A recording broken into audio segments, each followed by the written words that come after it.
25 grams, Nick. No. 25 grams.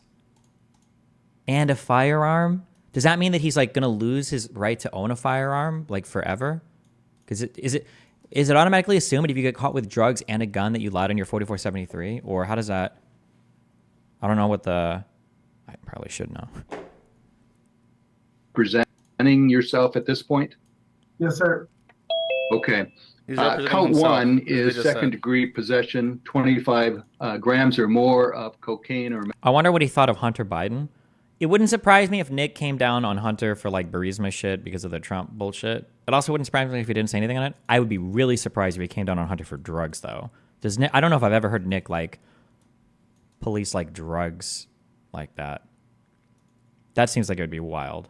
Methamphetamine. He did? No way. He was critical of Hunter Biden for drugs? No shot. That would be wild. People keep saying or more. It's not like it means 5,000 grams. There's probably like ranges that you can get caught with. It's probably around 25 or like 25 to 50 or something, would be my guess. Is he going to lose his kids? The danger to a child thing that's a misdemeanor. I don't know if you lose your kids automatically for that. There'd probably have to be some kind of something more, but. Is he the lawyer Destiny talked to Trump about? Or talked about to Trump?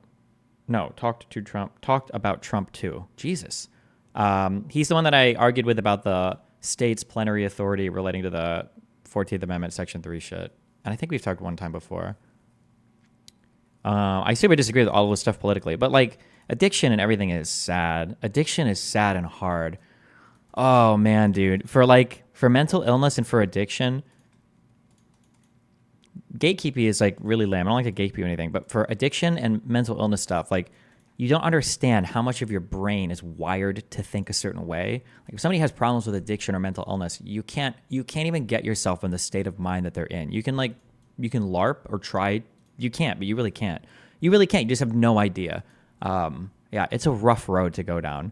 And I mean, I can't imagine dealing with addiction as a streamer has also got to be insane because you have way too much money. You're at home all fucking day. You're not interacting or engaging with real people. You've got crazy people on the internet. Like I feel like it's a horrible environment to be in if you have addiction issues. It's just, yeah, Jesus. He has 5 kids that live in 2. 5? Presenting your. It's weird how normalized so many physically addictive substances like alcohol, tobacco, caffeine, and refined sugar. Well, I would say alcohol is pretty unique there. I would say alcohol is pretty uniquely bad.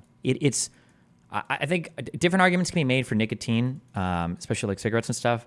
Alcohol can be a really scary substance. And the fact that it's so normalized and people don't think of it that way. Like if I talk to people about doing LSD, if I go into a room of normies and I talk about doing LSD, my guess would be that I would say 9 out of 10 people would look at me like I'm talking about a really hard drug. I think that's a fair estimate. I think 9 out of 10, maybe 8 out of 10, but I would say closer to 10 out of 10. I'd say 9 out of 10 people would look at me like, acid, LSD, that's fucking insane, bro. You're like a hardcore drug user. If I were to talk about LSD. But when it comes to alcohol, 1 out of 10 maybe would look at me like, ooh, that's spooky, or 0 out of 10, which is so inverted on the risks and everything. Yeah, like, Jesus, yeah. And it's like, I'm sorry. It's like you can die from ODing on alcohol. And you can literally drink yourself to death immediately through alcohol poisoning. You can drink yourself to death over the long term through liver damage, right? Sclerosis of the liver or whatever. You can destroy your mind.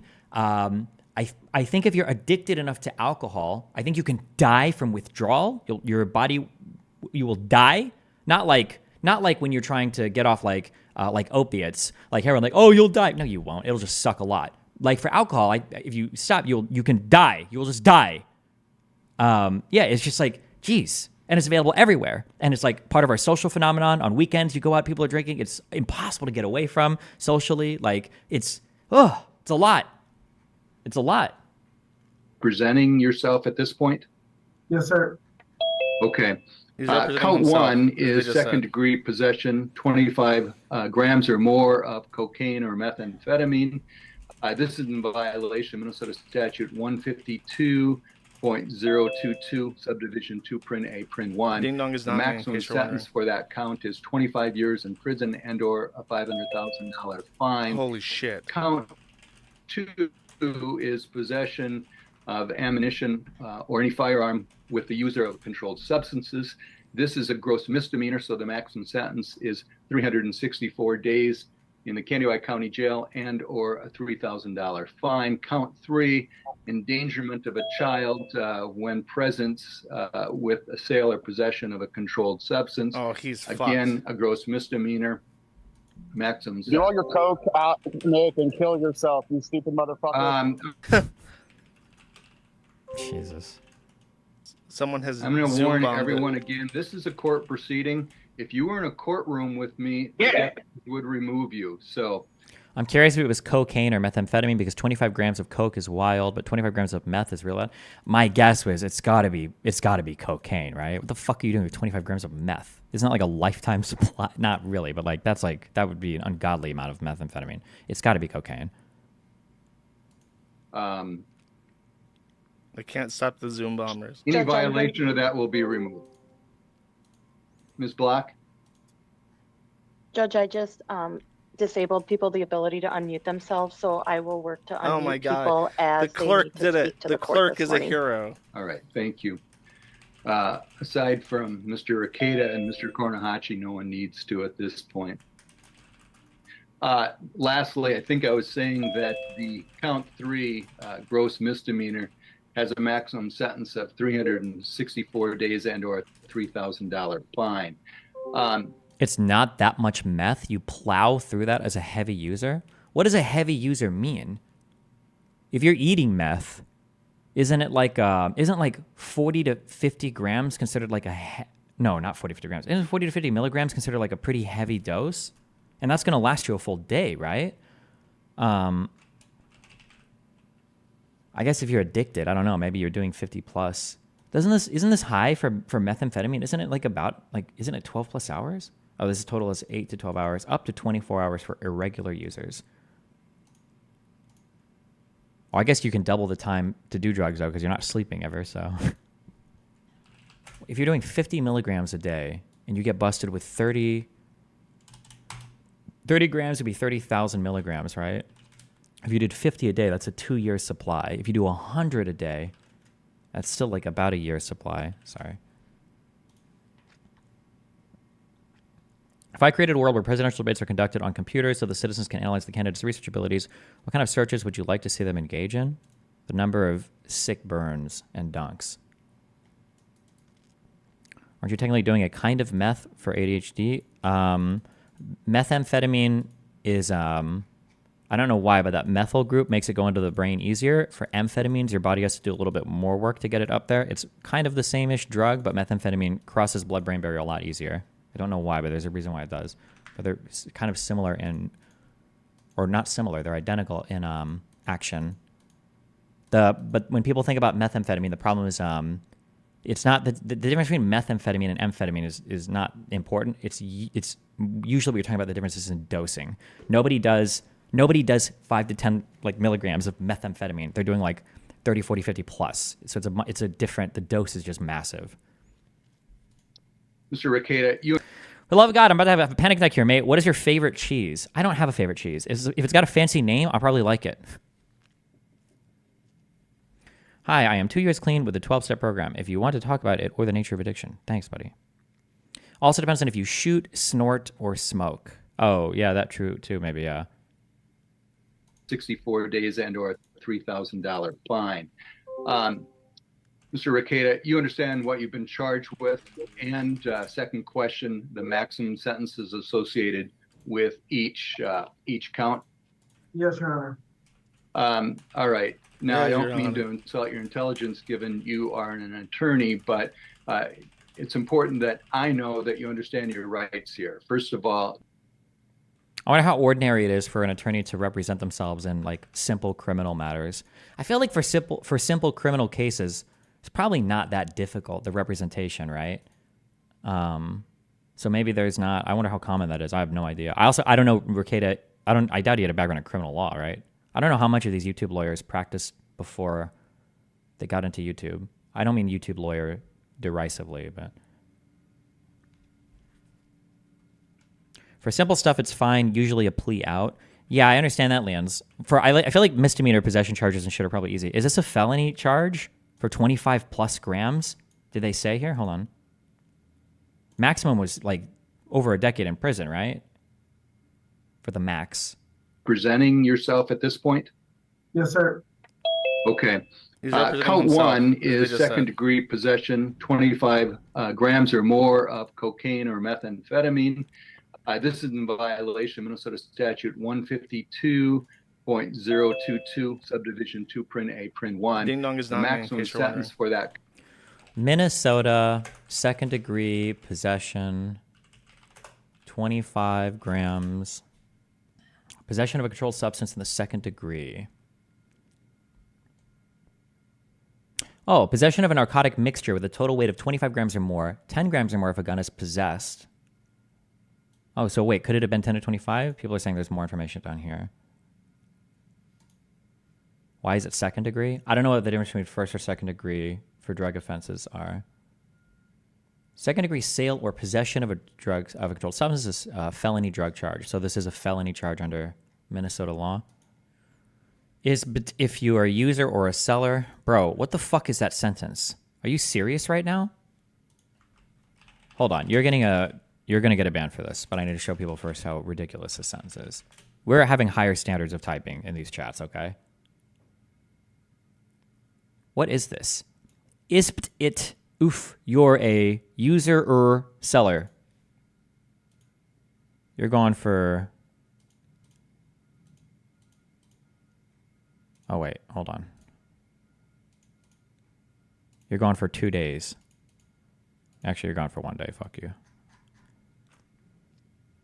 He requested to represent his wife and April. What the fuck, LeMayo? He also may be facing 26 years. That's max. He's probably not getting the max, maybe, right?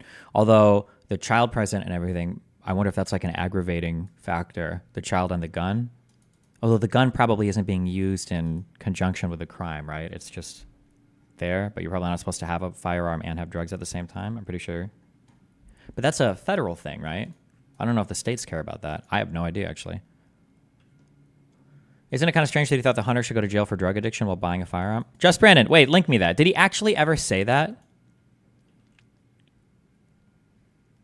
My client got a disorderly conduct for meth. He'll be fine. For that level of possession, Leon, with a child present? Do you think addiction is something that inherently controls you? Okay. This is the only thing that I would ask you to consider when you're thinking about things like mental illness or addiction. This is the only thing I would say, okay? I'm not going to give you the answer to this because I don't have the answer. I don't know the answer. But one thing that we do is we have our brain, and extracted from our brain, we have like our essence, our souls, our spirits, something. We have something else here. And mentally, we separate out like our biology from our who we truly are inside. And I think this is a mistake. Your conscious, your soul, your spirit, or whatever the fuck you want to call it, okay, is an emergent phenomenon. It's something that comes out of the interaction of a bunch of smaller things that collectively we call your brain. That's what I think, okay?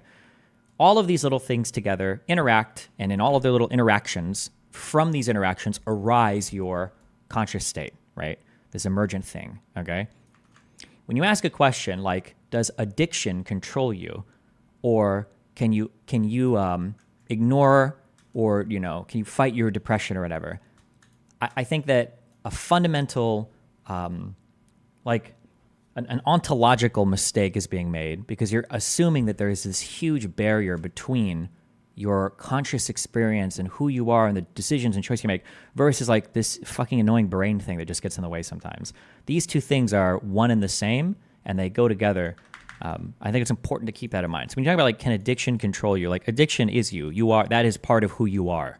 right? Depression or BPD or addiction, this is part of who you are. So the question is like, can you adopt lifestyle choices or change the way that you live in your life or change your environment such that these facets of your character or personality, don't end up controlling you or don't end up being the overriding parts of your life? I think that's the question, rather than like seeing these things as fundamentally separate in nature and disconnected from your abstracted like conscious experience. I would say, yeah. Just like a thing I would say, yeah. How do you reconcile your hate for religion with your belief in a soul? I don't think I believe in a soul. Do you think you'd be less susceptible to addiction, considering that your life isn't a miserable hellscape? Isn't it just a function of your happiness? If I had to guess, I would guess that addiction is probably three things. One is going to be some biological predisposition. I think some people are just biologically more likely to get addicted to things. I think a second thing is going to be how good your life is going. This is a total bullshit thing I've made up that I've talked about before. There's absolutely no evidence for this whatsoever, just a feeling that I have. But when I do MDMA, or if I were to do like if I were to drink like hydrocodone or like inject like heroin or whatever, my experience is going to go like, if my experience is like, if I'm this happy normally, I'm going to go up to like this level of happiness. And it's going to be awesome, okay? It's going to be relaxed, it's going to be chill, it's going to be cool, whatever the fuck. For opiates, right? Yeah, so chill, so euphoric, so cool. And then when I'm not high anymore, I'm going to come back down to here, right? Temptation to re-up, temptation to revisit the high is strong, of course. But if your life kind of sucks, if you're down here and then you do a drug, you're getting to the same fucking high. Those people in like the alleyways that are shooting up, they've got the same amazing fucking feelings that Jeff Bezos has shooting up, right? And when they are no longer high, they go all the way down to being here again. That sucks. So I think you've got biological predisposition. I think you've got, I think the biological predisposition one, I think that's borne out in data. Like I think alcoholism is considered a hereditary thing. I believe. Let me look. Alcoholism, heritability, I believe.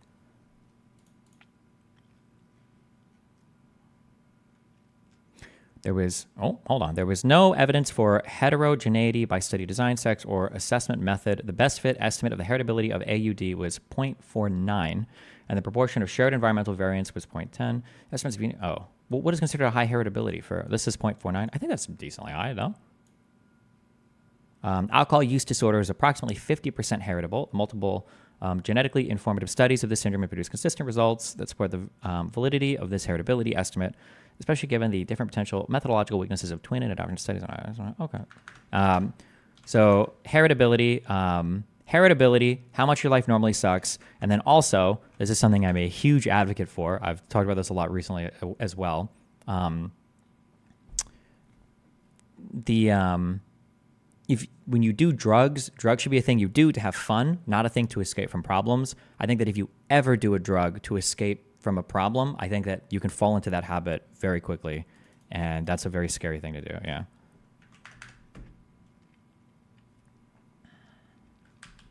I think there's also probably a fourth or fifth thing. Another thing, I don't even consider this much because I'm so busy. There's a saying that our moms used to tell us, which is go outside, honey. I need to fuck destiny. No, I'm just kidding. Devils are an idle's hands. Idle's hands are a devil's plaything or something. I think that if you're sitting around and you're not doing much, you don't have much going on, I think that it's also easier to fall into bad habits like that. If you're not like working on something or you have like a hobby or even games you play or anything that's like gives you something to fill your time with, if you're sitting around with nothing to do a lot, drugs are also like, because drugs are always awesome. Even if you're bored with nothing to do, like you can do drugs and sit in your house all day and have an awesome time, Yeah. One thing I never understood, why don't a lot more people OD intentionally if their life sucks so much? Well, because committing suicide is different than getting high. What do you mean? What makes you think that consciousness arises from a combination of chemicals? I've never ever seen another satisfactory explanation ever. And it seems to map on just so cleanly. Are we, there's nothing in like Twitter's NDA bullshit that tells you can't talk about the Twitter streams, right? The Twitter numbers are wild. I think on our last stream, it said, 32,000 or 40,000 people. The max concurrent viewers that we had on Twitter was 210, I think, or 220. That's kind of funny. It's funny how they count the viewers on that. Wow, Duck Festiny, thanks for gifting 15 subs. Do I have a deal with Elon? No. We just streamed the last podcast episode on that. How can a chemical possibly equal consciousness? It's a completely impossible connection. Why do you retards like you say shit like, how is it that a chemical, how is it different from chemicals if you have consciousness? Can you even imagine that? Oh, well, what's your explanation? Well, there is a fairy god in the sky, and he imbues in us a special thing that we can't measure or see or look at in any way, size, shape, or form, but the rest of the entire world is physical, and I have absolutely no evidence or proof for any of the things that I believe in, but I think that this is absolutely true because for some reason, like the one religion of the 750,000 other ones that I believe in is like, fuck off, you fucking retard. Like, as hard as that is to believe, whatever dumb shit you're pushing is a million times less likely, okay? Computers are made of chemicals, right? I'm screaming at you, unless I'm a crazy man in a room, okay? And like 8,000 other people across the fucking internet into a fucking microphone. That's all chemicals. 1 million times less likely citation. Does anybody have that DGG post of the guy? Oh, it's not good. But it was so good. Does anybody know what I'm talking about? Who knows what I'm talking about? It was like 5 or 6 days ago. Or it might have been a week ago. It was a guy in the subreddit saying, like, as a black guy, I don't like it when Destiny says the N-word. And then some guy replies, and he's like, appeal to emotion, appeal to authority, appeal to norms. Somebody link it. God damn it. He did the meme in real life. I'm black, and I don't even use the word myself. I just don't think it's appropriate for a white person to use it gratuitously. It's also completely counterproductive. It doesn't widen his reach one bit, and it only alienates people on the left who are already skeptical of him in the larger space. I'm black, and I don't even use the word myself, appeal to authority. I just don't think it's appropriate for a white person to use it gratuitously, appeal to tradition. It's also completely counterproductive, non sequitur. It doesn't widen his reach one bit, and only alienates people on the left who are already skeptical of him in the larger space. Hasty generalization. Debate pervertry in action. Ad hominem.